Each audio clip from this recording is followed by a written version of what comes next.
Welcome to the Regeneration podcast. I almost said broadcast. And I'm Michael Martin, your host today, all by himself, because Mike Sauter, my brother in arms, is indisposed. So I'm flying solo today. And I'm really looking forward to this discussion with Jamie Kohanyi, who is a psychotherapist. And you're in the LA area? I'm in San Diego. You're in San Diego, even farther south. Mm-hmm. And we're going to talk to her because in a topic I've been interested in since I was a kid. So here's a little story. So probably, I don't know, 1978 or 79, maybe the beginning of 1980. I would walk home from school, which was about a mile and a half away. And there was I called it the junk store, but it was like a resale shop, almost a flea market. This is in Detroit back in the 1970s. And they would sell, I'd buy books or clothes. I think I bought a Marine jacket there. But the one time I went there and they had a whole bunch of magazines, old magazines out that they were trying to unload for like a quarter a piece. And there was one, I can't remember if it was Life or Look magazine, but it was about LSD. And it probably was published in the early 60s, like 62, 63. So I bought it. It's kind of an interesting topic. And it was interesting to look at it because, in the late 70s, when I was a kid, there was this is after the hippies, and this is getting into the punk era. And the idea of psychedelics was taboo, especially for Irish working class Catholic like I was. And yet I brought it home, and I was really fascinating. It was the kind of kid that liked to read things that were out of the norm, and it was really fascinating. I remember one thing, I don't know why this sticks out. I think Timothy Leary was in there. I think it was before he got bounced from Harvard. But there was this one guy in there, like as a mathematician, who would take LSD once a week with his cat. He would give his cat some LSD. Remember that sticks out in my memory. But it's kind of a fascinating topic to me because, and that's why we're going to talk to Jamie today, because a few weeks ago, it was on Father's Day. Two of my kids, well, how many of my kids? 7 out of 9 were home. And I was having a conversation with my eldest and my middle child, who are 33 and 22 respectively. And they were, and the 22-year-old, who was this kind of voracious reader, he's interested in everything, asked me if I had any experience with lucid dreaming or knew anything about DMT. And I really didn't know any. Well, I think lucid dreaming, I've tried it, but it's not something I pursue. But DMT, I really never thought about too much at all. And he started telling me these stories that he'd been reading. He read this book on it. He'd watched some podcasts with Joe Rogan, etc. But the 33-year-old piped up, and one of his friends had been taking DMT trips. And DMT, for those of you, is dimethylene what is it called? Tryptamine, dimethyltryptamine, which is not a hallucinant, a psychedelic. Well, what happened? So it happened to his friend. He took it a few times, this kid. And the first time he took it, he saw the fairies or the elves, and they were kind of nice and friendly and everything. Second time he took it, they were still there. But after a few times, one time he went into his trip, and from what I understand, these trips are really short but really intense. But one time the elves told him, "Hey, buddy, you're not supposed to be here. Don't come back." And he went back, and then they got mad at him and they yelled at him, "Don't ever! We told you not to come back. You're not supposed to be here. This is not for you." And so it was kind of fascinating, and I wrote about it in my Substack and about some other things as well.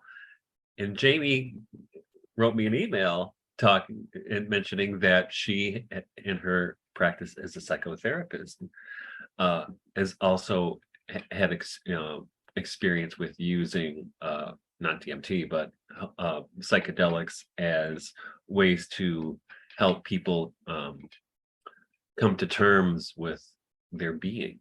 So welcome to the podcast, Jamie. Thank you. Gosh, So even just like your intro, where do we start? well, that's it. I mean, so let's start. When did you first become aware of such a thing as psychedelics? So, such a thing as psychedelics. I mean, my first church, like many people, was the Church of Rock and Roll, and Right. I became interested in psychedelics probably as a teenager when I was at music school. Were my first, so to clarify, I graduated from Berklee College of Music, but would go up there in the summer as part of a program for musicians. And I had my first exposure to psilocybin recreationally. And I guess, I can share really personally because it kind of sums up my whole story in a sense. So music was for me kind of like a lifeboat in a lot of ways. Same here. That I had a childhood that had a lot of suffering inside of it, a lot of good inside of it too. But I had some pretty significant wounds that really were in need of healing. Music was a part of that. And I didn't know when I first tried psilocybin that I was getting into a world of healing at all. I, at that time, had no orientation at all that I was going to end up becoming a psychotherapist or in a healing profession. I knew that I loved to do music, but I wasn't much of a performer. That's not really my personality. And so the first time that I took psilocybin, I started in a field with some friends, and I had some headphones on, and I was listening to Bach, actually. Oh boy. First time. So I came up with Bach in my ears, and in my whole being, I had a sense that I live in a completely impeccably ordered universe, and that all of the parts fit together in a harmonious way. And I opened my eyes and I looked in front of me, and for just a moment, I was in a field that was in a city. I was in Boston. And I looked out onto the street, it was not necessarily an ordinary consciousness, a beautiful scene. There's homeless people, there's loud arguments and buses and cars and noise. Mm-hmm. And I had a kind of view of it of, isn't it perfect? And that journey came to a close, but that impression was extremely healing and started to reorient my life, which was, I had really been preoccupied, like many teenagers are who are in pain, with escaping. Yeah. I wanted to get out. I took psilocybin to get out and was surprised to learn that I didn't get out, that I went in. And I think that was sort of my first real curiosity about psychedelics. And then I really started to notice that there's a really different experience that people were having that I was not having, who were taking psychedelics to get high or to have big experiences. Mm-hmm. I got a big experience by grace, but I wasn't trying to party necessarily from that point forward. And I wasn't trying to run away, that I had this sense of this nascent God. Right. I didn't know where it was located at that time. People who don't know me will be surprised to learn that somehow this journey has landed me in the Catholic Church, which is an interesting spot. I remember at one point, actually, in an experience like this, asking, if there is a God, I want to see your face, but please make it anything but the Catholic Church. Because I was a wild girl. And that I associated the church with just limits and just a lot of baggage and a lot of projection. So what was your religious background, if any at all? Yeah, that's helpful. So I grew up in a Reformed Jewish family. And so we were not particularly theistic or observant in any way. We were cultural Jews for the most part. My mother had a kind of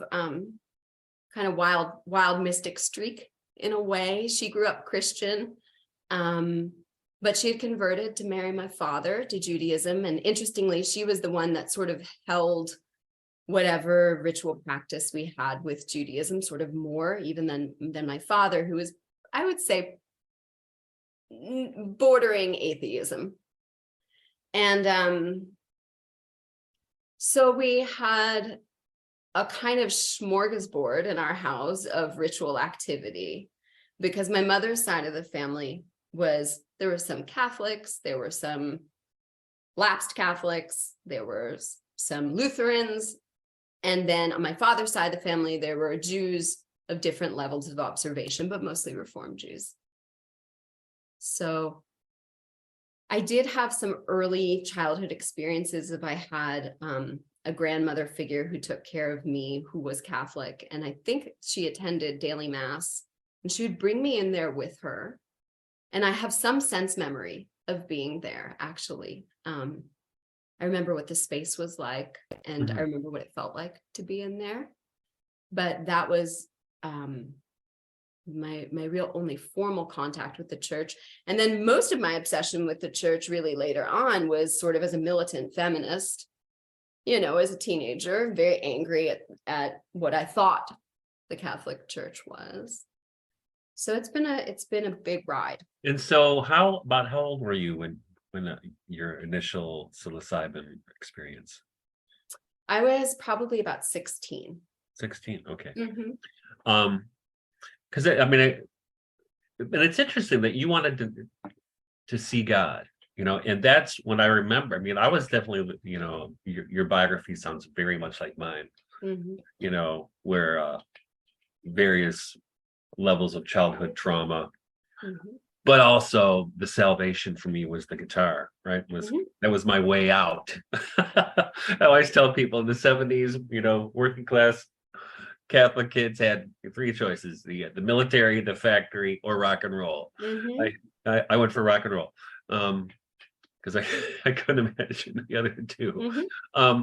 But I would, like you. I mean, I had a kind of my family was pretty Catholic. I mean, I don't think we had a Bible in the house, but we went to church every week.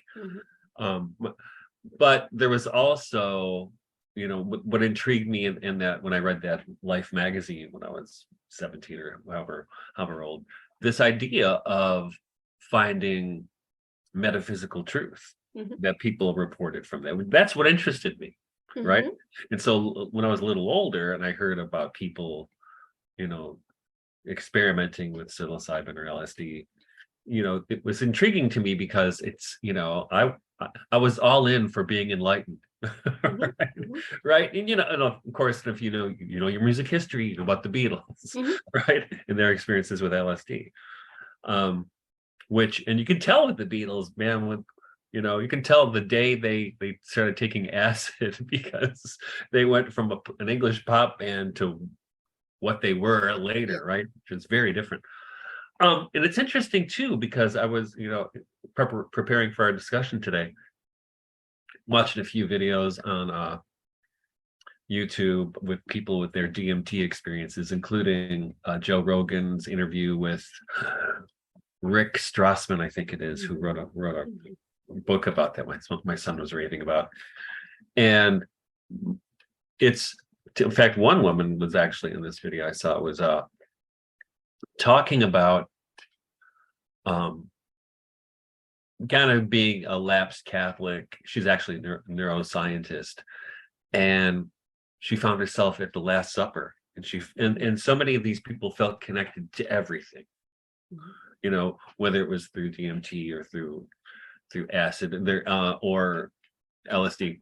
And in fact, I mean, you've probably seen, in fact, I can even pull it up for a second here. Let me see if it works.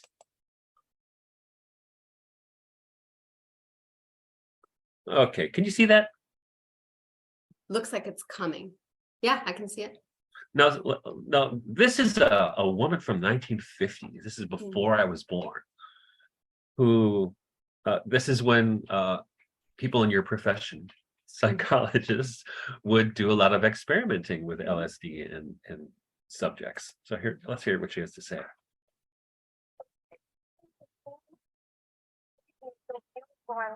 Can you hear that? Well, why? You shouldn't say anything about anything not being. This is reality. This is.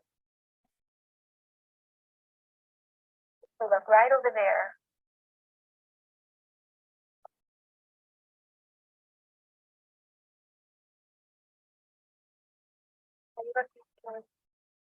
Yeah, what should I say?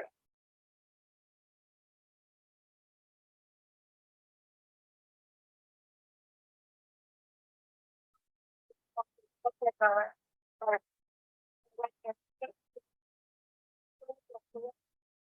No, I can't quite see it.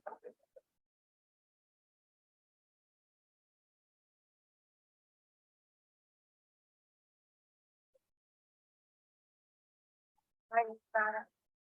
You can't see it, then you never know it. Feel sorry for you.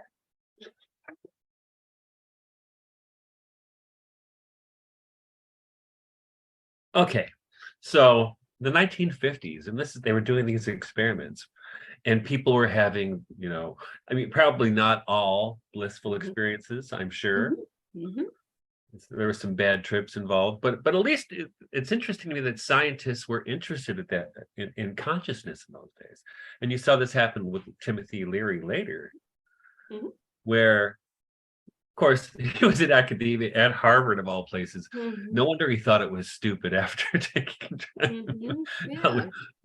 after going on psychedelics. So it's kind of interesting, and it's also been interesting the last few years, and this is where your work comes in, where psychedelics have made a re-entry into the practice of psychotherapy. Yeah, and so the first thing I think is like a kind of cool thing to think about in a way is psychedelics really never left healing.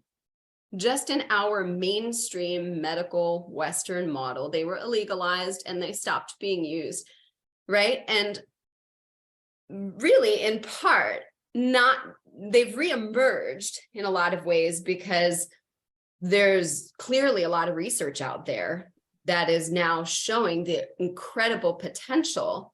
But I think that container needed to happen in a way because we're looking at now, if we're going to reintroduce psychedelics into medicinal use and into healing use, how are we going to respect what you said, that these are pretty powerful, potent experiences that people are having? These are big medicines. Yeah. And what kind of guidance do we need to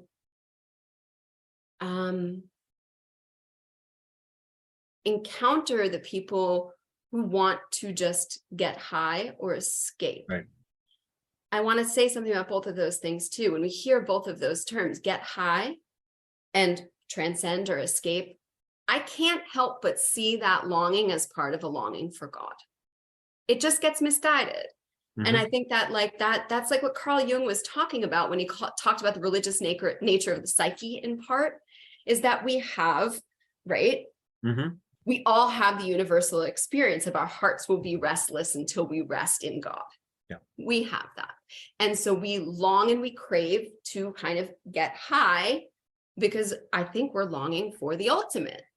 And so what we're looking at now is if these medicines are coming back, like in Oregon, for example, part of the legalization process is they're legal for use with priests, pastors, people who are in that sphere, people like me who are working in psychotherapy, and people in the medical profession. So they're considering how do we use this medicine in a way how it's been used in other cultures for a long time, where basically there was some guidance around this work.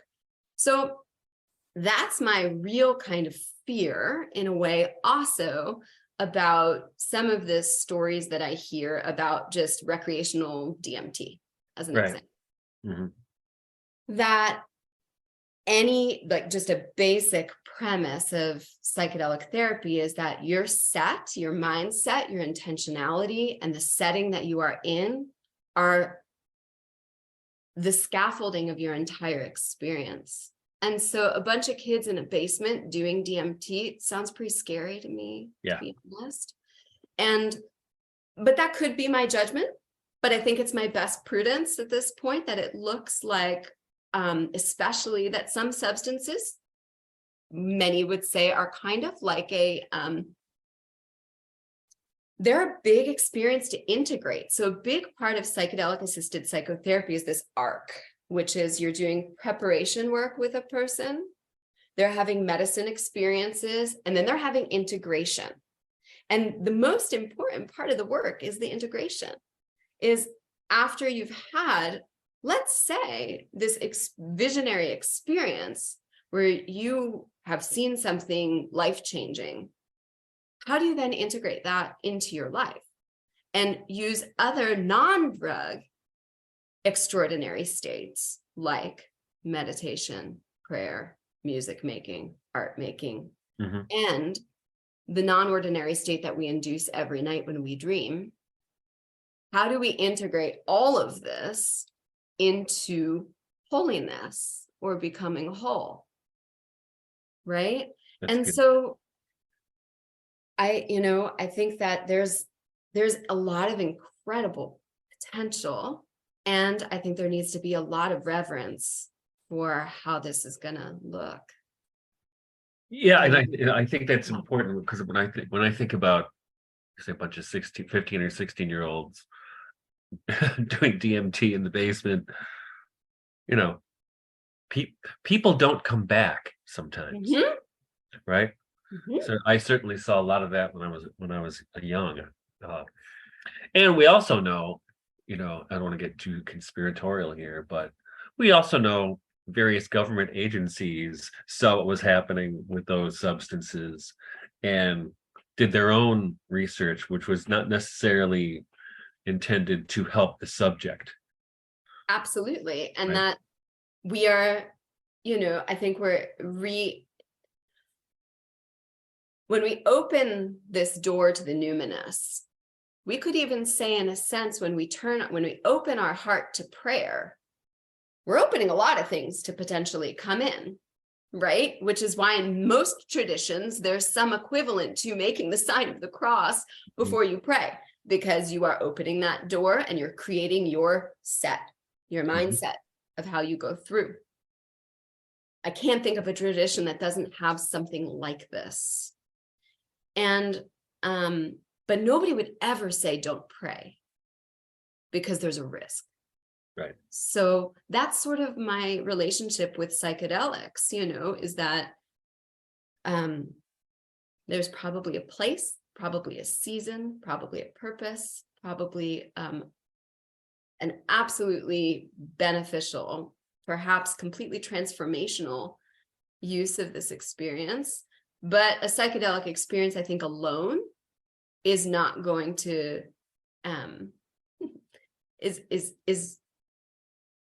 is not going to be the end. It's not going to be the transformational end. It's a one of many, many, many different vehicles. Right. And I love what you said about part of your role as a psychotherapist is the stage of integration of those experiences, right? Help, which makes you a kind of shaman, right? So Yeah, I don't know. Maybe it does. Well, you're helping. You're a guide. You're a psychopath, right? Mhm. You're helping. It's almost like with teaching. I always tell people with teaching, it's well, you're not. You're just kind of there directing things. You're not really doing anything. Let's not go over there. Let's stay over here. Right. But you're not really coercing anything. You're just kind of Yeah, creating I mean, conditions, it could right? be my very kind of feminine consciousness, but I think of myself more like a midwife, That's right? I like that. It's just, I don't think of myself as a shaman. I guess in my imagination, I have a lot of respect, I think, for that place that exists in. And that midwife is this word that captures that you are certainly present for a miracle, but you didn't make that miracle. Right. But you can do things or not do things that help that miracle go well or not. And it is my deepest intent every time that I sit with somebody to have them have the deepest healing and the deepest awareness of God, who is, I feel like, ultimately the divine physician, right? That's going to happen between them and God. And I should also explicitly say, I don't work in a Catholic practice. I don't, there are people who work as, I'm a Catholic psychotherapist. I am a Catholic psychotherapist, that's true. But sometimes people come to me and they're atheists, they have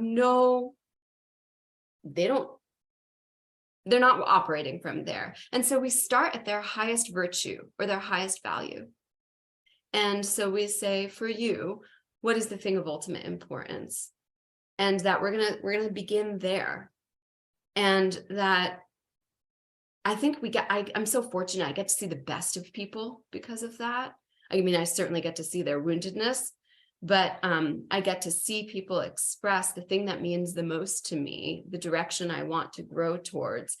And it gives me so much faith in people, because the virtue and the value that they often pick out, it's true with a capital T. There's nobody from any religious stripe that would argue with it as being ultimately good. Yeah, and that's what I saw in a number of these videos I was watching in preparation, is people saying, even Joe Rogan said, you just felt like God was there and you felt like everything's okay, right? Which that's a good experience to have, right? Reassurance is a good thing, right? Yeah, I mean, for me, the in both my own experiences and sitting with other people, to put it in very kind of Catholic language, I began to see that what was happening is either divine will or permissive will all the time. All the time.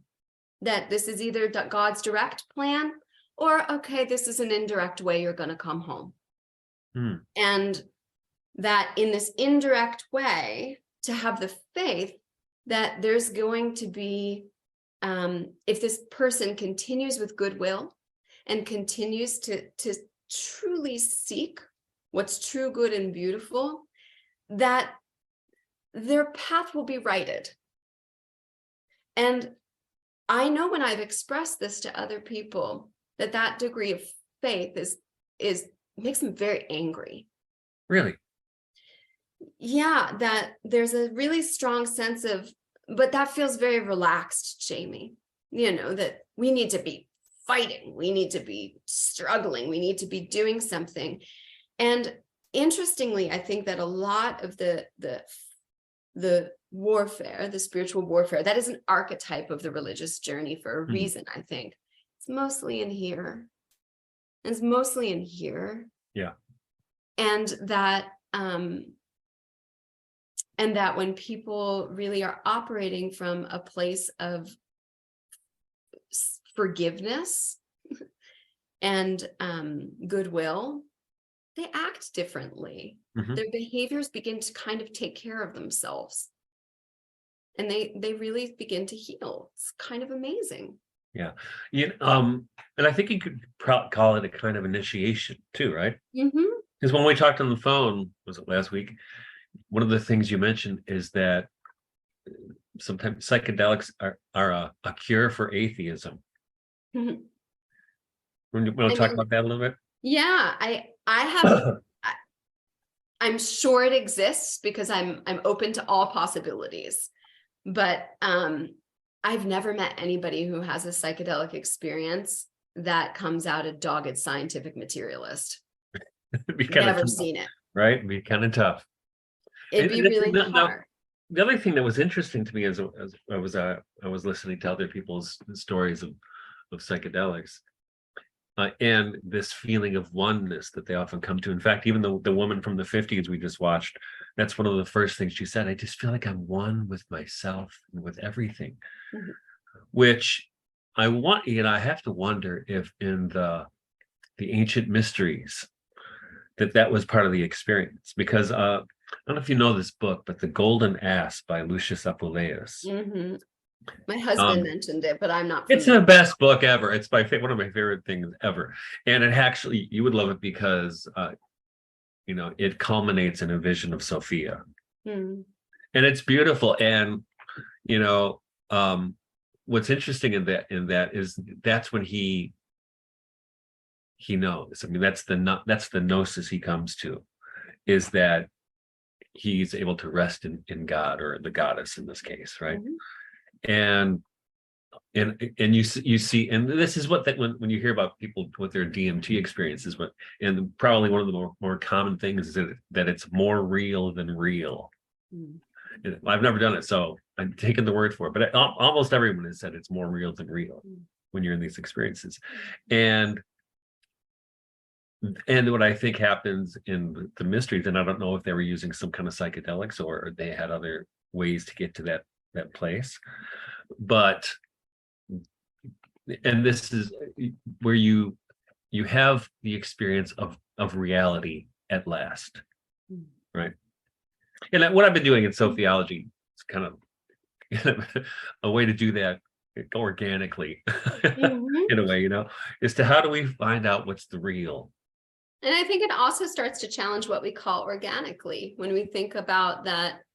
There's aspects of ketamine and MDMA, which we think of as lab synthesized psychedelics, that they relate to fungi, that we just can't get enough bioavailability of it in the fungi. And Yeah. so it just starts to get very interesting about what we think of as a non-organic experience. Well, yeah, and the DMT people say, the thing is, it's already in your body. Strawberries. It's Mhm. already in your body too, right? Well, it's the same thing. We have many receptors, Mhm. right, for these. And what does that mean? And what I believe that it means is we have an endogenous capacity, right?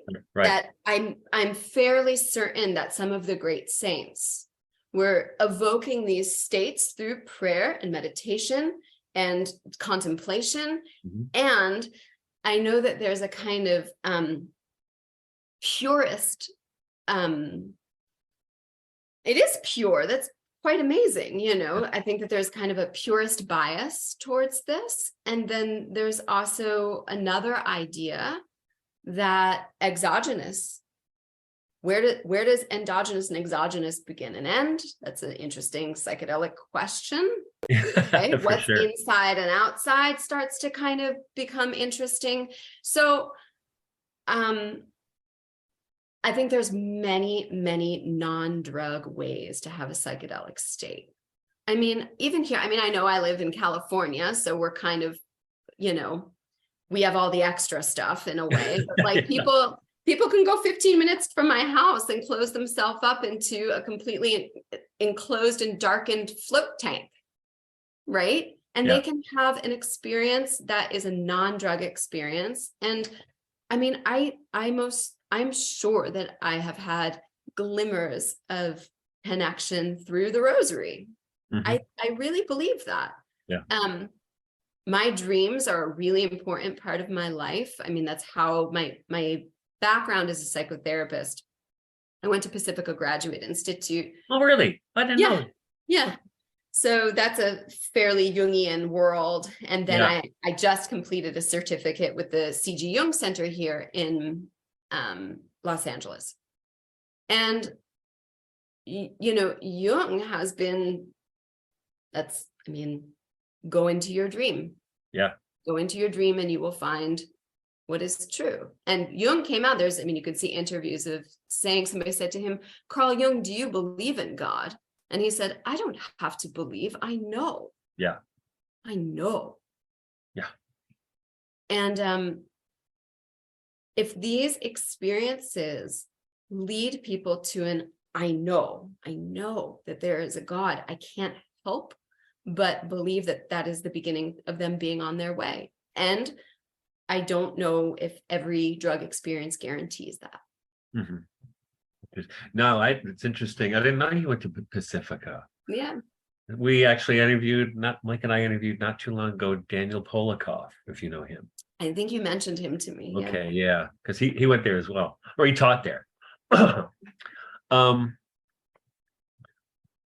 So can you describe, if you're working with these substances with your clients, how does that go? What's the process? Sure. So here in California, the only legal psychedelic drug is ketamine. Okay. So, and describe what ketamine is for our listeners. Sure. So ketamine is a dissociative anesthetic, and ketamine has been used in the operating room and in many, many other capacities other than in mental health for a very long time. But when people found that certain dosages of ketamine were used in the context of psychotherapy, well, I should say even more, it first was researched just medicinally outside of the context of psychotherapy, sort of like Prozac or one of these other drugs. Could people receive ketamine infusions and get well with things like treatment-resistant depression? And ketamine is also used in psychedelic-assisted psychotherapy, which is the work that I do. So some people who work with me also have experiences not with ketamine, with DMT and psilocybin. Some of them are traveling abroad and having those experiences. Some of them are having experiences ayahuasca tourism is like enormous. People are having these very big experiences and then coming back and wanting to integrate those experiences in the States.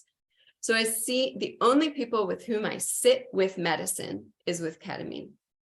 And it's been beautiful for people who have treatment-resistant depression and who have to take the label off of it in a way and to talk about what I see in them is this incredibly rigid pattern of thinking and feeling and behaving.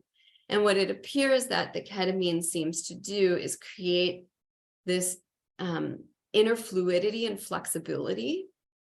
So many, many people in a very colloquial way come into therapy just saying, I'm stuck in my life in one way or another. Mm-hmm.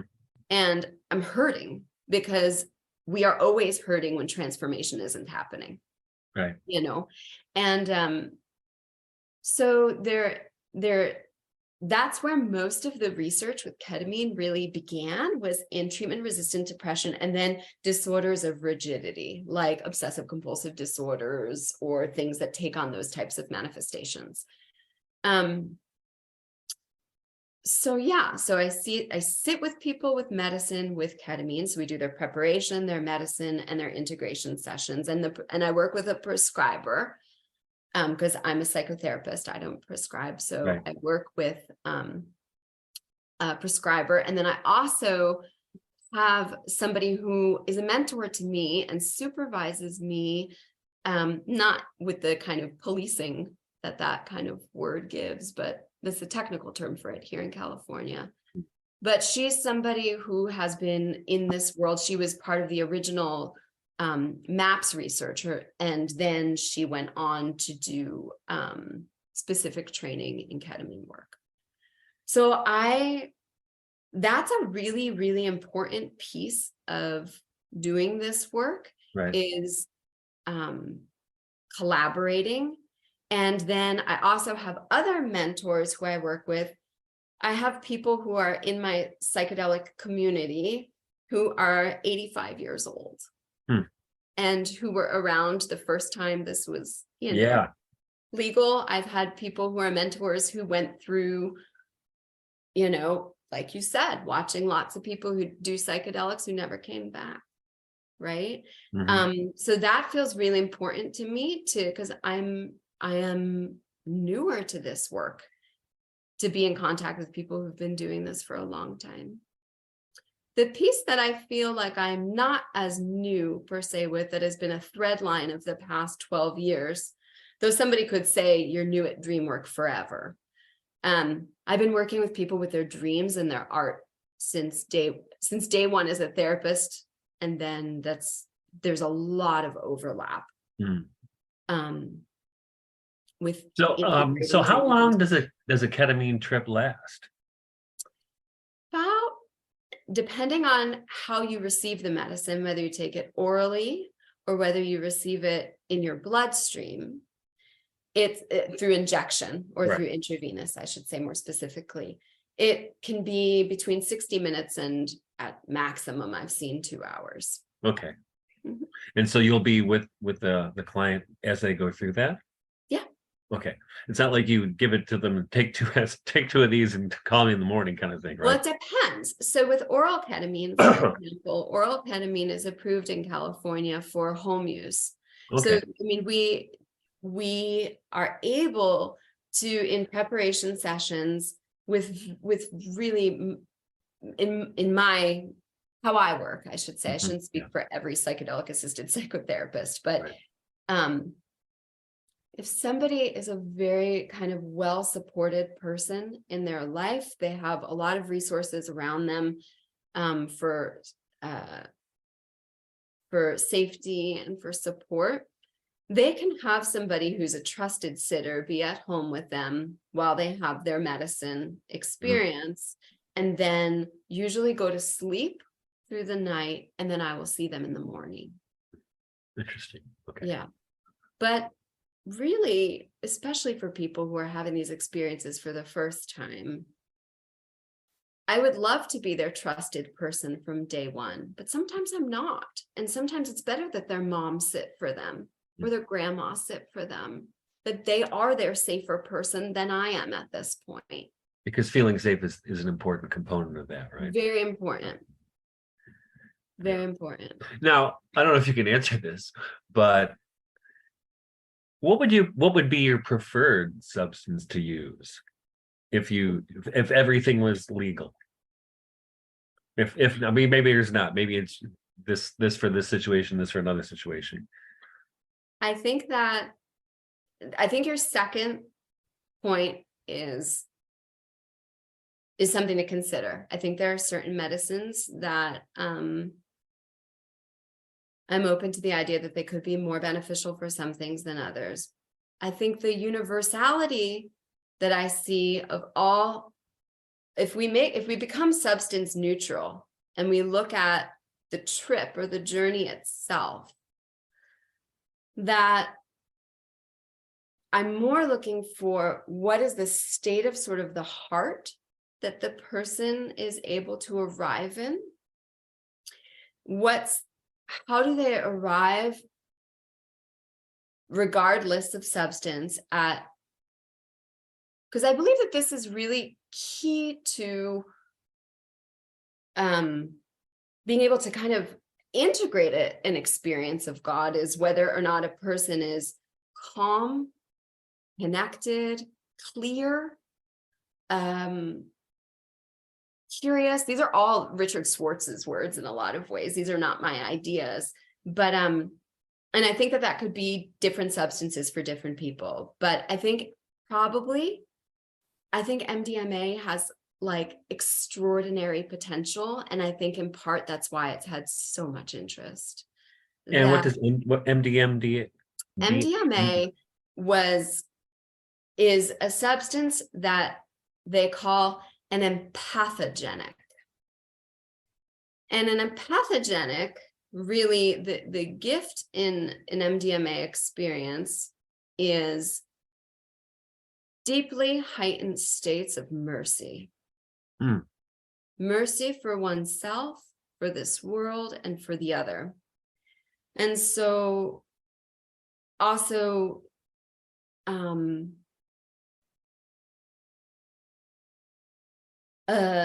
I think most people who've had an experience with that substance would come back and say at the center of that experience was love. Really? Okay. And I think that is, this is non-recreational MDMA, I'm saying. There's Right. plenty of people who take MDMA and they go to a club and they're doing something different. Mm-hmm. But even some of those come back and say they had a big connected experience, but used really intentionally. I mean, people can go and watch videos about that online and read about that online, what MAPS has been doing with MDMA. And we're poised really for legalization here in California and Colorado and other places for that to come on board. Some people at one point were saying as early as, I think it was like Q2 of 2024 at one point. Okay. So that so some medicines are very internally preoccupying, where there's and there's something specific about MDMA that is interconnected with others that I think is the relational component of it is very, very helpful. Yeah. That's interesting. By the way, little aside, last late summer, I raise cows, right? Yeah. Mm-hmm. And there was psilocybin mushrooms growing in my compost pile. Mm-hmm. I let them go, but Mm-hmm. I didn't tell the kids what they were. But and so that's all fascinating stuff. So I guess, I mean, because I what I hear you saying and and I think this is the kind of kid I was and the kind of kid you were, it's Viktor Frankl, right? It's man's search for meaning. Mm-hmm. And this is what I think, from what a lot of the people I know has drawn them to these substances is a deepening of meaning in their lives and feeling, and that probably you must see this a lot with people who come there saying they're stuck. I would just say that's probably code for I don't have any meaning. I need to find something. I think that's a nice way of putting it. Yeah. Or two things. I don't have any meaning and I'm disconnected. That I don't feel like I am integrated and belonging to the world that I'm in. And when people feel that kind of remoteness, I mean, that's hell. Feeling remote from God, feeling remote from belonging. That's a hell state. I don't know if that's a final destination, but that's certainly a hell state when we feel like we are remote from everything that's real and true and good. And so I think that meaning doesn't cure belonging. I think meaning our ultimate wish, at least my hunch, is to be incorporated into the body of Christ in our Christian language, is to feel my incorporation into the web of life. And that when we don't feel that, we feel like we need to figure it out intellectually. So we think a lot, and then that becomes a kind of exhausting trap. Yeah, absolutely. So yes, let's talk about Catholicism and psychedelics and your profession, right? So how's that work out? I mean, I feel like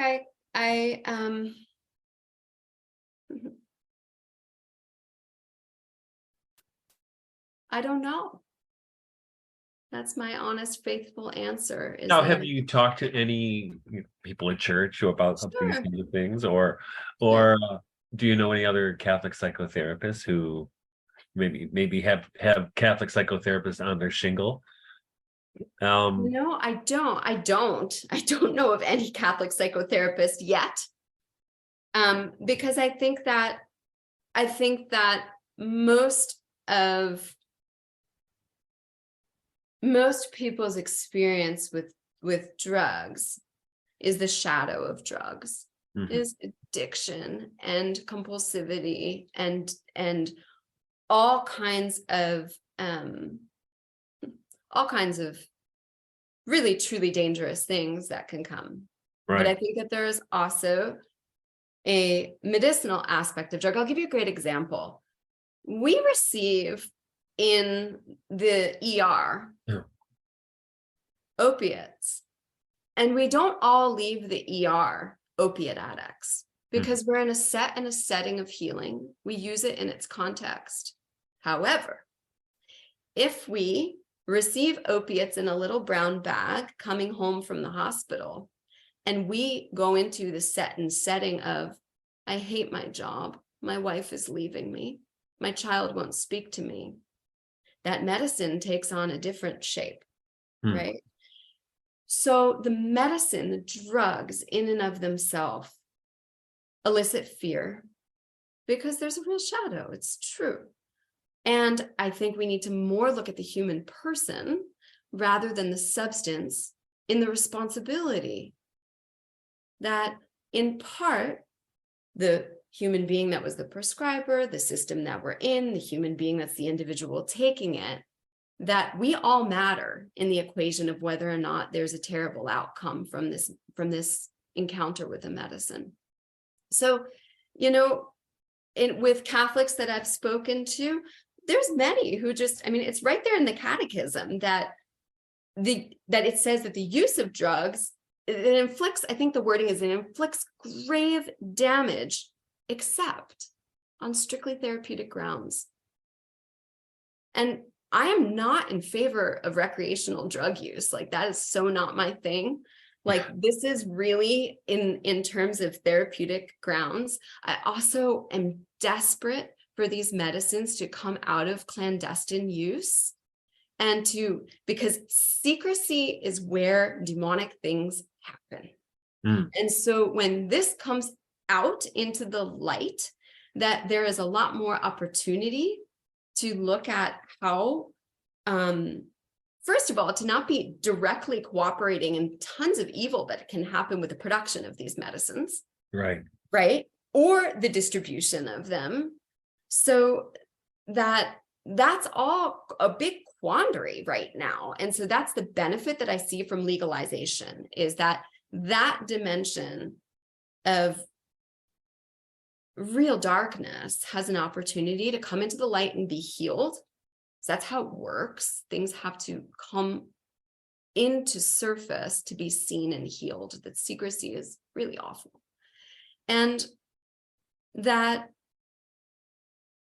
the therapeutic use of these medicines is something different than, some of the really kind of crass use of drugs that's out there. Yeah. Good. So you make me think now, because we're talking in terms of the psyche, right? But what I'm, and this came up in especially in people's experiences of DMT. What is it? I mean, what is this realm that people enter into with these substances? I wonder. Is it a purely interior psychological drama, or is it something else? I mean, that was the question a lot of people were having is, well, it could be that. It could be you're seeing a different dimension of reality. Or it could be that same thing of exogenous and endogenous, of where does God end and I begin, right? And how big is that spark of Christ that's in me?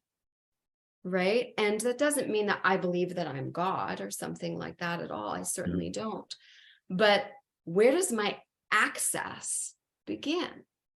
And that a lot of people imagine, especially us Catholics, that God is very far away, very, very far away, high in the sky. I gotta climb a lot of ladders. We have a lot of ascending imagery in our world. That's right. As opposed to kind of what I think you are onto, which is the Sophianic view, which is we are breathing the breath of God right now. And that God is right here. And when we live like that, we live so differently. And so I don't know. I don't really know the answer to that question of where are we in that moment. I think that's part of everybody's lore about psychedelics is, what is this space? And there's a part of me that's inclined to think it's a state of being that we get into that is in attunement with God for a minute there, just like in prayer, that like tuning two instruments, that you're attuned to one another. And then as the fear and the pride and all of the stuff that we know comes back with ordinary consciousness, we can lose that attunement. And then the integrative job is, how do I get it back? Right. And so when I sit and do my rosary, it's not just banging out 10 beads to appease the taskmaster God, but it's really, I checked off all the prayers. Exactly. It's more literally, how do I cultivate the being of Mary in myself, right, as I imagine and walk myself through these mysteries, and how do I keep the ground of my very being in that space of her, because that's the only way I will have God in me. And so those types of experiences where we have a very embodied experience of God, I think is what happens sometimes with psychedelics, is that some of that remoteness can be clarified, that God is not so far away. And that I think when people can feel that God is right there, right, that is a giant game changer for most people. Yeah. No, because what you're describing here reminds me of, well, I think what we're talking about with these substances is people taking them, they have a kind of immersive experience in reality and in truth, beauty, and goodness, potentially, right? Which is almost like becoming a child again, right? Which we're told to do biblically, huh? Well, exactly, and this is what Thomas Traherne's entire body of work is an instruction manual about how to become a child again. And I'm sure what you deal with in your practice is people who have been, whether traumatized or just damaged by a dreadful culture, a dreadful education that has damaged them beyond belief and battered. And you mentioned, how prayer can bring us to the first thing I thought of was the visionaries at Fatima. Yeah, we're just kids, and little kids at that, right? Who had no problem seeing the Virgin Mary. The same with Saint Bernadette, right? And people would say, "Well, I don't see her." How do you mean you don't see her? She's right there. She's right there. I just touched her. Right. So,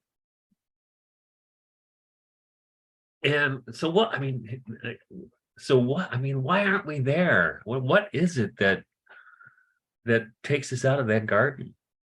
I mean, I wonder in part if we're meant to live there full time. Yet I'm still alive. And while I'm still alive in this kind of ordinary state, maybe I will be there full time. And, this is one of the incredible things. One of the beautiful things that's going on with psilocybin right now, I think it's at Johns Hopkins, if I recall, is about end of life care and hospice. Mm-hmm. And it seems to allow people who were very afraid to die to face death, which in my purview means facing life more courageously and opportunistically. I have an opportunity to die. And that's incredible. I do want to say, because we've spent 58 minutes talking about everything except for what is colloquially called a bad trip. And I think we should talk about that. Yeah, let's because go that there. feels like covering it all in a sense as best as we can. Maybe not at all, but I think that bad trips give us a really big opportunity to learn what redemptive suffering is. And that is a really lost, nobody wants to go through redemptive suffering. We've all gone through plenty of things. No thanks. No thanks. So nobody wants to sign up for a bad trip. So everybody's fear of a bad trip is absolutely valid. Absolutely valid. And I think that with really good preparation, especially for Christians who have this tradition of redemptive suffering, to say, I have the courage to encounter what God will bring me in my healing. I will have the right people, whether that's my priest or a spouse or a therapist or a dear friend or whoever. I will have faithful people to walk with me on the other side of that experience. That openness. It's not an asking for it, but and also to really just like with any other wound that a person experiences, that we don't just have mercy for people who are wounded accidentally. That's not our call. We're supposed to have mercy for everyone. So if somebody takes LSD and they have a terrible trip, to remember that if that person was taking that action in goodwill, they wanted to heal and they wanted to know God was, and they set themselves up as best as they could, and they had this, experience of suffering, that to trust in their own goodwill, that the people around them are able to say, Yeah, and actually, I think it was the video we looked at the clip of. In the comments, a couple people talked about taking LSD and having bad trips, but how valuable that was. Yeah. To go through that, right? Yeah. I mean, I do this work with a couple bad trips under my belt. And may I not willingly have one again? No, thank you. And also some of the greatest fruit that I've ever been given has come out of that. And so there's also thank you, God. So it's truly, it's truly a redemptive suffering experience, in my opinion. Now, so how often do you work this way with your clients? It's not necessarily the majority of my practice. Like right now, for example, I have 3 people doing psychedelic work and probably about, 12 not, but they're doing, drug work, I should say, those 3 people are working with medicine, but the rest of the people that I work with are usually working in some way with their dreams, in some way with art. And some of them are just problem solving in their imagination with me, so it just probably will depend on what. Not everybody that comes into practice with me does it look like, that's the best route that we should go down. And so I'm sure you have colleagues working in the same field, right? And what's their feeling about how things are and where they're going? What's the vibe out there? Oh, there's so much. I mean, we just got off of a giant conference in Colorado. So there's a lot of excitement and potential. There was a big psychedelic conference in Denver. I think that all the things, as they say these days, right? It's like people are very excited, people are very angry, people are very scared, people they have a sense that something powerful is coming into the hands of the general public, and that's got its risks and benefits, that's for sure. Mm-hmm. The scariest part to me, if I'm really honest, is there's some ugly stuff going on with people wanting to synthesize psilocybin and trademark it. That's Oh, really? Yeah. So there's some of that ugliness. I didn't know Bill Gates knew about it. Sorry. Or I think that we can see here in California, for example, even like with cannabis legalization that happened here, now there, giant corporate entities and giant non-corporate and criminal entities have entered into a sphere that was, families of pot farmers for generations, out in Humboldt. Yeah. So I would predict we're going to have the same thing, because people will recreationally abuse these drugs. And that's going to be, unfortunately, a market.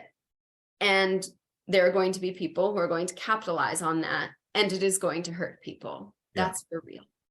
So the people who are doing intentional work and are really trying to be really reverent, I think are so important. And that if there is kind of a stigma amongst Christians around this, I'm sure there is. I'm sure there is. Yes, there is. I think that it really needs to be looked at really carefully. Mm-hmm. Yeah. Yeah, that's a really one of the themes Mike and I cover a lot on the channel is the small is beautiful aspect of things. And that's the problem when the corporations get involved, and the legalization of cannabis. We can call it pot, but and it was interesting. So when I remember when I was a kid, and I talk about this with my college students. It's kind of funny because I'll ask them, I don't know, I'm out of the loop. What kind of stuff's out there nowadays? And I tell them how cheap marijuana was when I was a kid, and I hear how expensive it is now, and how strong it is now. Mm-hmm. It's so much stronger than it was when I was a kid. Mm-hmm. And the same thing, if you, like you mentioned, when people are going to start synthesizing psilocybin, it's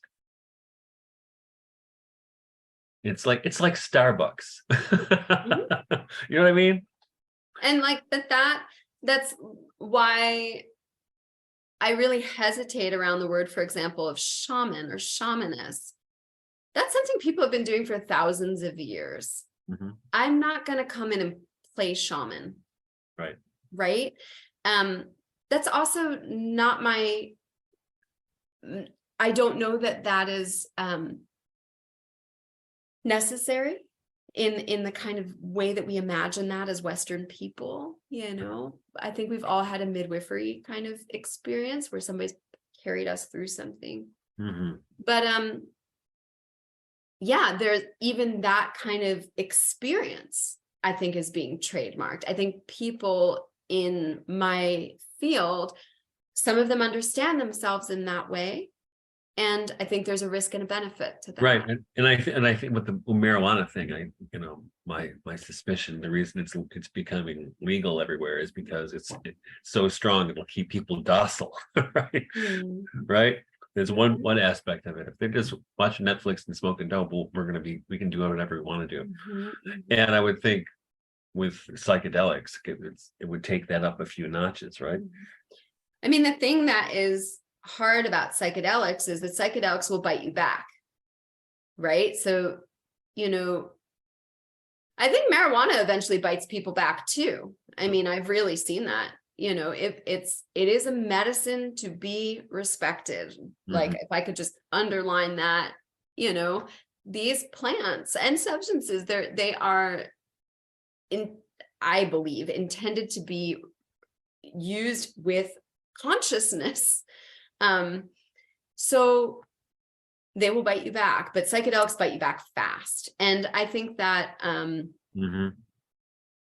I think that's going to happen, not in a vengeful way, just as kind of a natural repercussion with some of these corporations that are looking to do kind of a commercial explosion of psychedelics, you know, that's in their imagination, that will have such an awful blowback that whatever investment has been made there, I suspect, will be lost. That is such a dangerous proposition. Yeah, there's a lot of danger there. Absolutely, a lot of danger there. So go back one more thing. Okay. You mentioned Christianity and Christians, and you're a practicing Catholic. And so I know there will be a lot of people, Christians, watching this interview going, wait a minute, hold this, you're not supposed to do that. What do you say to them?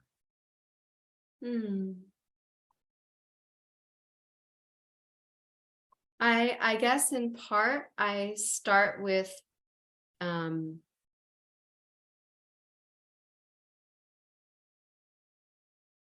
a good question. I don't know that I would have a blanket statement, right? That it's like each human being has a different concern. I believe that their anger or their Anxiety, correction of me that they feel is necessary, it comes from a really good place, you know, that they are wanting to protect and preserve what they feel is incredibly important. And so I have a lot of respect for that. Right. I think all each of us can do is